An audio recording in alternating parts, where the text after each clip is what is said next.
కార్డుల పంపిణీ ఇందిరమ్మ ఇళ్ల జారీపై హైదరాబాద్ ఇన్ఛార్జ్ మంత్రి పొన్నం సమీక్షించారు. ఇందిరమ్మ ఇళ్లు రేషన్ కార్డుల జారీలో ఎవరూ ఆందోళన చెందొద్దని అన్నారాయన. అర్హులైన లబ్దిదారులకు రేషన్ కార్డులు ఇస్తామన్నారు. గత 5 ఏళ్ల బీఆర్ఎస్ పాలనలో రేషన్ కార్డులు ఇవ్వలేదని ఆరోపించారు. పెళ్లై ఒక ఇంటి నుంచి మరొక ఇంటికి వెళ్లిన మహిళలు పేరు మార్చుకునే అవకాశం కల్పిస్తామన్నారు. స్థలాలు లేని వారికి ఏ విధంగా ఇవ్వాలనే అంశాన్ని కూడా చర్చిస్తున్నామని తెలిపారు. ఖాళీగా ఉన్న డబుల్ బెడ్రూమ్లను కూడా ఇందిరమ్మ ఇళ్ల పథకంలో పంపిణీ చేస్తామని మంత్రి పొన్నం చెప్పారు.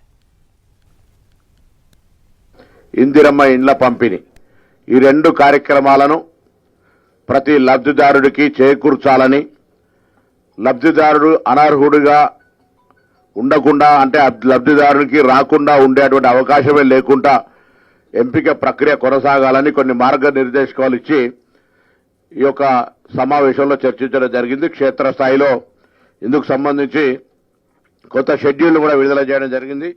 నేను